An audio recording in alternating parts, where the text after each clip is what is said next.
that Africa needs to re-engage among itself and decided on the best way we can serve the people of our continent. We have all what it needed. Over 60 years of Africa's independence. I'm sure we have all the skills that is required, and resources are still there. There's nothing really that can prevent us. What we need is just the political will, and then to act on any decisions that we are taking, which is aimed to save our people. Comrades, listen closely. Last night, as most of the world slept, something historic happened in the heart of southern Africa. It's part and parcel of the continent where all of us, we are focusing on a common agenda of the Africa we want, as we articulated in Agenda 2063, and with it is implementation plan.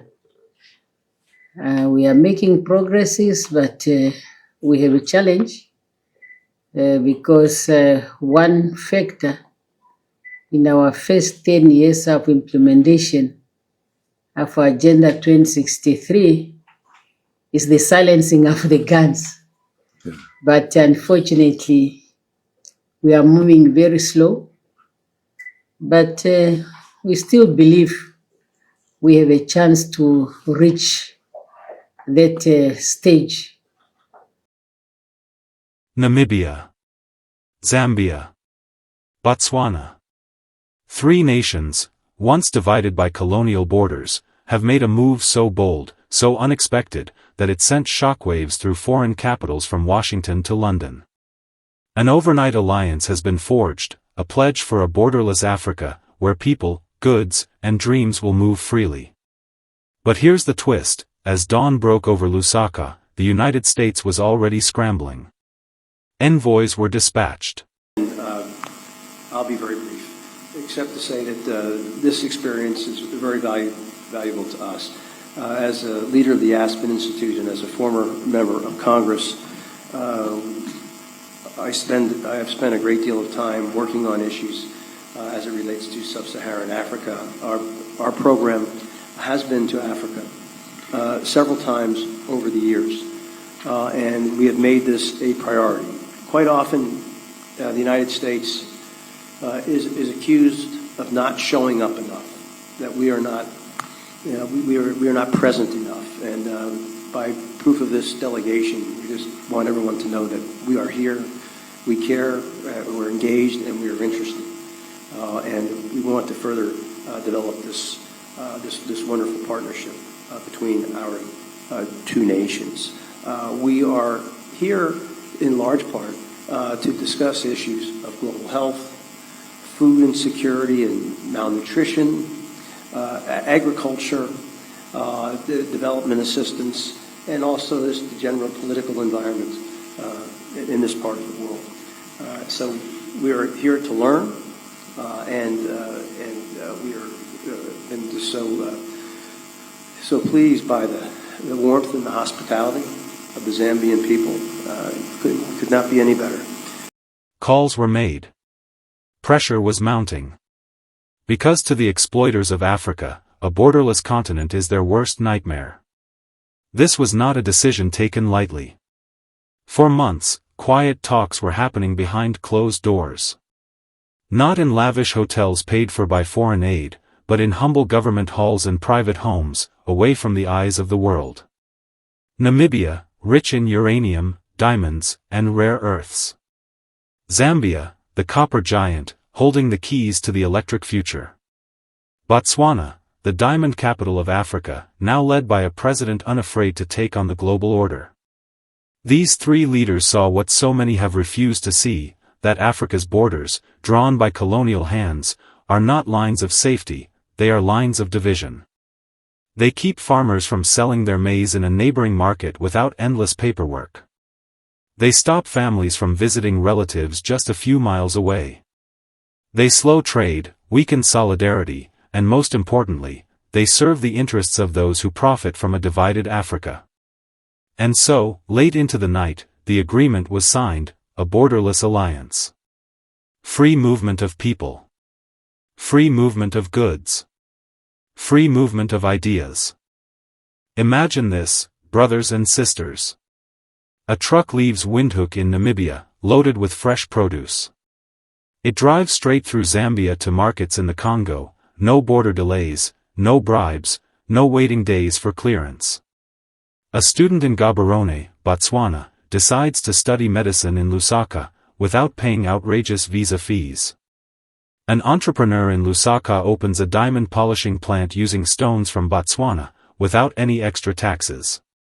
This is not just an economic revolution. This is a psychological revolution. It says, we are one people. It says, the colonial map no longer defines our destiny. It says, our future is not for sale. The Borderless Alliance is not just about trade, it's about trust. It's about building a continent that sees itself as a family, not as strangers. Now, let's talk about why the US is moving fast to stop this. For decades, Africa has been a playground for foreign powers. They take our minerals at low prices, sell back finished goods at high prices, and keep us trapped in a cycle of dependency. A borderless Africa breaks that model. It creates a massive internal market, one that can negotiate as a bloc, produce for itself, and reject exploitative deals. If Namibia, Zambia, and Botswana succeed, the idea will spread. South Africa will join. Angola will join. The Sahel Alliance will link with the South. Suddenly, Africa will be trading with itself more than with Europe or America. For Washington, this is an economic earthquake. They fear losing access to critical minerals. They fear African nations refusing military bases. They fear that an Africa united will choose partners like BRICS over the old colonial powers. So the US sends envoys, not to congratulate, but to control. Not to support, but to slow down. The language is always the same: we are concerned, we want stability, we are your partners. But behind those smiles is a desperate attempt to keep Africa's potential chained. Right now, even as you watch this video, high-level meetings are happening in Lusaka. The US delegation is offering development assistance packages, security cooperation, and joint infrastructure plans, all dressed in friendly language. But our leaders have seen this movie before. They know promises made in Washington often come with strings attached. They know that a handshake today can mean a debt trap tomorrow. And so, Zambia, Namibia, and Botswana are standing firm. Envoys from the three countries are already planning joint railway upgrades, shared energy grids, and a digital payment system that works across all three nations without foreign currency. This is real independence. Not the flag-waving kind, the kind that shows up in the bank account, in the factory floor, in the daily life of the people. Comrades, understand this: this alliance is not an isolated event. It's part of a bigger wave sweeping across Africa. From the Sahel Alliance in the north, to East Africa's new railway projects, to Southern Africa's push for clean energy and value-added exports, the message is the same: Africa will not be a pawn anymore. The Borderless Alliance is just the first step.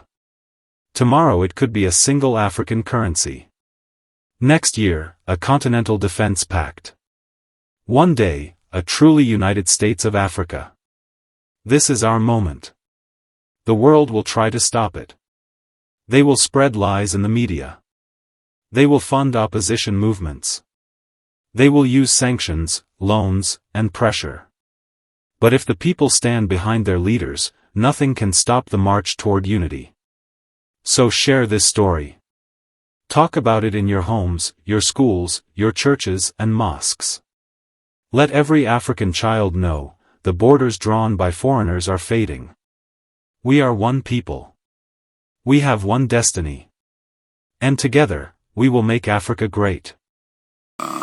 diplomatic corps U.S. ambassador to represent the diplomatic corps that are here, the corporate chief executive, our partners in the mining sector. Just to be clear that corporate is in a joint venture with the Zambian government through our mining entity called ZCCMIH. So we are partners in the project together with the U.S. investment. I'm very pleased with that. That's our approach to our resource exploitation, if you like, opportunities. Yes, brothers and sisters, welcome and greetings you all to Make Africa Great. Namibia, Zambia, and Botswana shocked the world by forming a Borderless Africa Alliance, tearing down colonial borders and plugging free movement of people, goods, and ideas. But one thing that has shocked many Africans is the U.S. to send special envoy to meet the president of Zambia, His Excellency Hakainde Hichilema. The questions that Africans are asking themselves and on social media is why this time? What U.S. fearing from Borderless Africa? Family, friend, fellow Africans, we know that Africa's border were drawn by colonizers. Now they are being enlarged by Africans. So Borderless Africa is a threat to those who have been exploiting this continent. So that's why you see those who have been exploiting this continent are not happy with Borderless Africa. So family, friend, fellow Africans, let us listen what the president of Zambia, President Hakainde Hichilema, said to those American envoy who visited him. My own colleagues, the cabinet colleagues that are here, and the senior government officials, others, visitors to Livingstone, to Zambia, that may happen to be here. Let me also express, first and foremost, really appreciation to the Aspen Institute for deciding to host this meeting of this congressional team and others here in Livingstone, a place that we call the home of the smoke that thunders. In our local language here, it's called Shungu na Mchitima, which really simply means the smoke that thunders. So we're very, very delighted that you chose this location to host this very important meeting. We don't take this lightly because the choices were many for you to have decided to gather these honorable men and women. And I'm very happy that some of you have brought your spouses here. This is well appreciated. Let me also indicate that as Zambia, we want to underscore our long-standing bilateral partnership with the U.S. Over many years, these two countries have worked on our bilateral partnership, and successive U.S. governments have come and gone, successive Zambian governments, administrations, if I may say so, have come and gone, and like yourselves, you do alternate political parties, which is important for democracy, enhancement of democracy, deepening of democracy. I am the 7th Republican president here from 4 political parties. It doesn't happen often on this continent. So I think it's important for us to underscore the enduring partnership that has gone through various leaderships, various administrations. And we value this partnership. We would like this partnership to grow, to be deepened. We do understand the new administration's trust on how they want to care or structure these partnerships with countries across the world. But we want to assure you that Zambia is committed to our relationship, and also extending for us on a regional basis, SADC, our regional group here, the African continent. I think we would like to remain an integral member of the U.S. relationship, if you like, a package of that across the world. And we do hope that once the open session is over, we'll talk a little bit more about the content of your meeting and also how we see things and how we could try and craft a common way forward, going forward, of mutual value. I must also indicate to you that, reminder to you that our foreign policy under this government is anchored on peace, security, stability on one hand, for economic and social development on another. Very simple. Peace, security, stability, because we know that where there's conflict, where there's instability, it takes away time, resources that are meant for enhancing the economic and social development ticket. And we also, many Zambians know my view. My view is that instability anyway is instability everywhere. We've seen what the Ukraine-Russia war has done to the whole world, to many of us, including Africa. And so the disruptions that arise from there. And that's why we hold the view that it's important to have this peace, security, stability to anchor economic and social development on the other side. And the benefits of that are clear for us: jobs, business opportunities, and indeed, number three, treasury revenue to support the weak, the sick, the old, the differently abled in our societies. That's how we see it. So we want to reaffirm this policy and try and see context, put context to it with the rare opportunity that we have with this congressional team. And as the media leaves us, we will also put context to what I've just said here. But for us, areas of health, agriculture, food security are very important, extremely important, and we'll definitely want to hear more from you. But issues of energy to us, mining critical minerals, which we host some of them, copper, cobalt, nickel, manganese, lithium group, are very important to anchoring this, social side, as it were. So again, we want to hear from the congressional group here, U.S. congressional group, how you see our partnership, being carved out of this mutuality, if you like. Make our economies greener, very important. I would then, once the media is gone, we will highlight a few reforms that our government has put in place in order to help deepen our partnership, U.S.-Zambia partnership, especially on the side of investment, trade, and other issues. But we also know that you are putting in changes on your side, on the trade side. How can we find common ground in those areas? I think I have said enough, but we are a democratic country. Zambia should not be defined as it has been done before, with a negative narrative of being a landlocked country. We would like to be defined as a land-linked country, very central in Southern Africa, 1 hour 40 minutes to Johannesburg in South Africa, 40 minutes into Harare. Yes, you can walk to Zim here, but 40 minutes into the capital city. Roughly, countries around us, 350 million people, you can access them by air, 2.5 hours maximum. And so I think this location is special. Maybe a choice of this location was delivered, so we support that. So thank you very much. Really a pleasure that I'm here.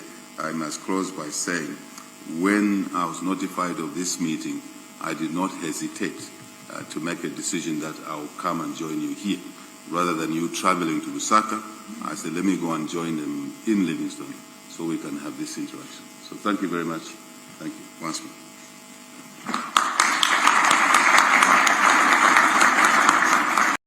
Yes, welcome back, family, friend, fellow Africans. That is the president of Zambia, His Excellency President Hakainde Hichilema. But all in all, let us go back to our point, the issue of borderless Africa. As you heard, my dear lovely family, in the beginning, that Namibia, Zambia, and Botswana aiming to create a borderless alliance where people in those countries, goods and ideas can move freely. We may ask ourselves, why borderless Africa is an unstoppable vision? Of course, our founding fathers tried at their best to bring a borderless continent, a united Africa, but they didn't achieve it at their lifetime. But we, the current generation, we are saying we are going to fulfill the dreams of our founding fathers of creating a borderless Africa. So the question here is why borderless Africa is unstoppable vision. First of all, we must understand that these borders are artificial. They were never ours. These borders were not created by Africans.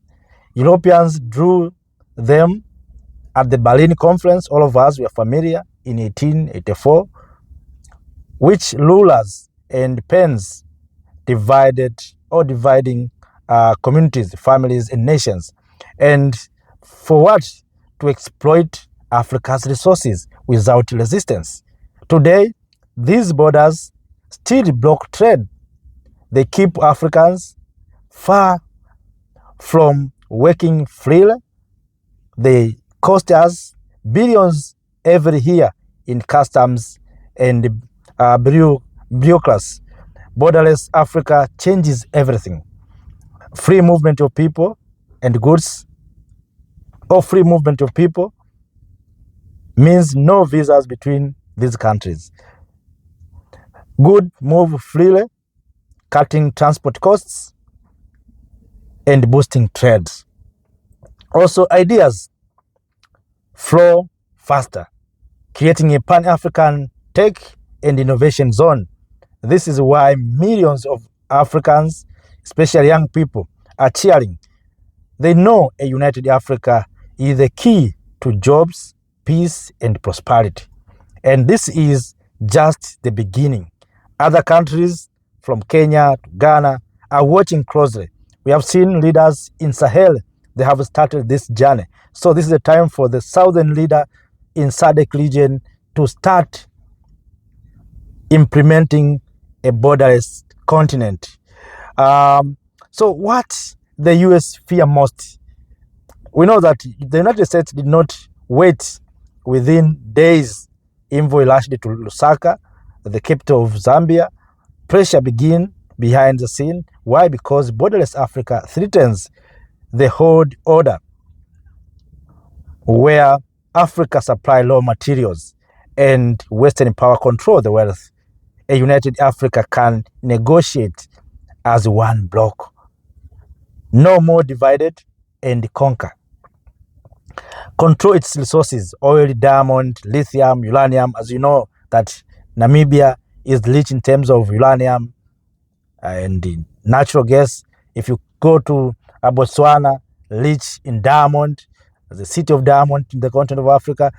If you go to Zambia, famous and richest in copper. So if these countries can unite, they can control their resources. And that's what we see in Sahel, that leaders in those countries, they have decided to come together, to unite and to take control of their natural resources.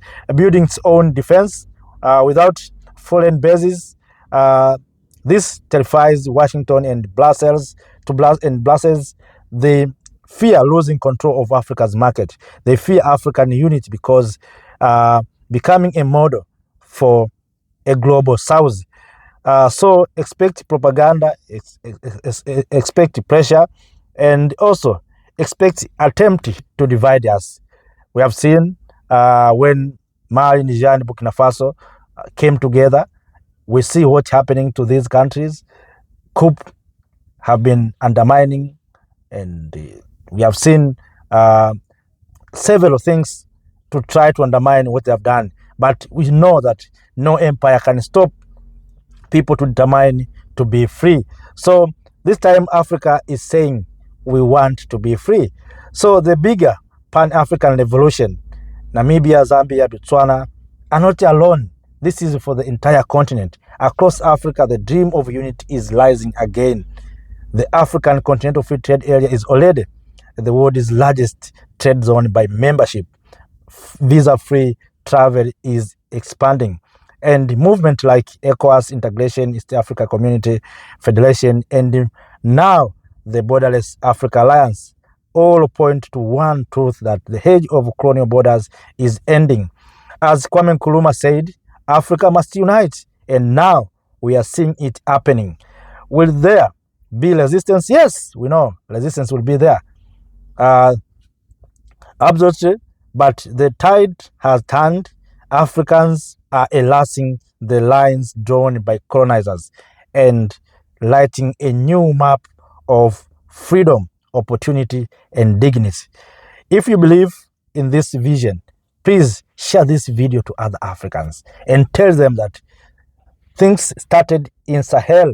Now, in the southern part, African leaders in Namibia, Botswana, Zambia are going to form a free alliance where people, goods, and idea will move from one place to another in these countries. We wish other SADC countries to join, to have a single block when we go out to negotiate, not to go as Zambia, as Botswana, as Namibia.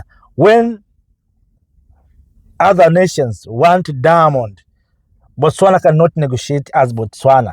It needs a bloc as the alliance to negotiate with the rest of the world or with other civilization. So if we can do so, we can defeat exploitation, we can defeat corruption, we can create wealth and prosperity to our people. And that's why we are calling a united Africa. A family, friend, fellow Africans, we know these delegations are not coming to visit. Maybe, of course, they come with ideas.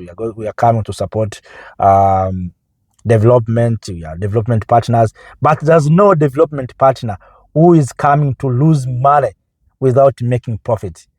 If Africans will think that there's someone who is somewhere there who will come to bring us success, to bring us development, we are not realistic. We are just dreaming. So the only way for we Africans to achieve is to come together. You see, these United States of America who are coming to us, they are coming as a united. It consists of 50-something states of America, and they come as a single bloc to negotiate, to speak with us, to speak with a small country, Zambia. You see, so we want Africa to be united, Africans to be united. So it is possible. It is possible, and no one can stop us from uniting this continent. We have started in Sahel. We want to move beyond Sahel to go to the East Africa. We want to see East African Federation. Also, we want to see SADC. If the entire continent leaders can wake up and see the importance of unity, I'm sure this continent in the near future will be united and become superpower. But they will try to do everything. They will try to resist, to threaten the leaders who are calling unity of this continent. They will blackmail them, but let us not fear. Let us move forward as Africans, because death is there. Whether you accept it, whether you disagree, if the time will come, you cannot stop it. So don't fear to lose while you know you will lose. So I think we need to do what is good in light for our people. When the history will be written, they will write our names in the book of history that we participated in uniting the people of Africa. So family, friend, fellow Africans, that's what was happening in southern part of the continent. So I think this is a time for Africans to come together. We know that political figures are still fearing a unity of Africa, but let me tell them that there's nothing to fear. Let us unite and bring the people of Africa together.